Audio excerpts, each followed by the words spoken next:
Hello and welcome. Today we're diving into a less common but important topic in neurology, sulfonamide stones. These stones form in the urinary tract as a result of sulfonamide medications. We'll explore what causes them, how they develop, how to recognize them, and what we can do to treat and prevent them.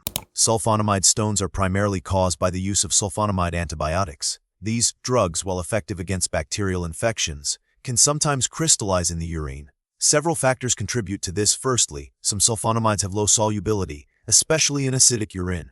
Secondly, dehydration, which concentrates the urine, significantly increases the risk. Finally, high doses of sulfonamide medications further contribute to stone formation. Essentially, it's a perfect storm of low solubility, concentrated urine, and high drug levels. The pathophysiology of sulfonamide stone formation is relatively straightforward. When a sulfonamide drug reaches the kidneys, it is filtered into the urine. If the concentration of the drug exceeds its solubility limit, it begins to precipitate out of solution, forming microscopic crystals. These crystals then aggregate over time, growing larger and larger until they become macroscopic stones. These stones can lodge anywhere in the urinary tract, from the kidneys to the bladder, causing obstruction and inflammation. Sulfonamide stones are not as common as other types of kidney stones, such as calcium oxalate stones. Their incidence is directly related to the prescription rates and use of sulfonamide medications.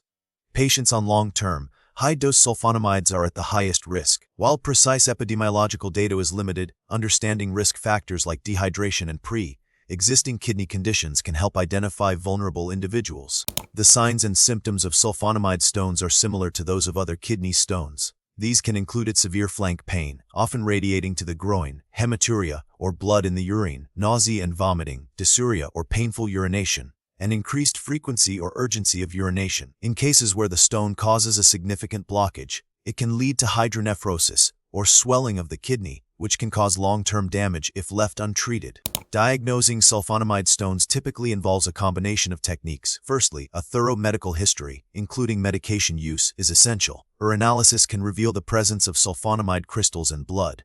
Imaging studies such as a X-ray ultrasound or CT scan are often used to visualize the stones and assess their size and location.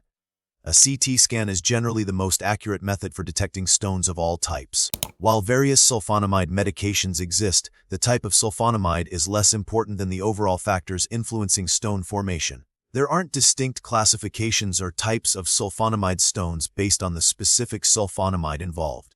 Management focuses on addressing the stone itself and preventing further crystallization regardless of the originating medication. Treatment and management depend on the size, location, and symptoms of the stone. Small stones may pass spontaneously with increased fluid intake and pain management. Medications like alpha blockers can relax the ureter and aid in stone passage. Larger stones may require more invasive interventions, such as extracorporeal shockwave lithotripsy at ESKL, ureteroscopy with laser lithotripsy, or in rare cases percutaneous nephrolithotomy at PCNL. Discontinuing the sulfonamide medication, if possible, is also crucial. Prevention is key. The most important step is adequate hydration. Patients taking sulfonamide medications should drink plenty of fluids throughout the day to dilute their urine.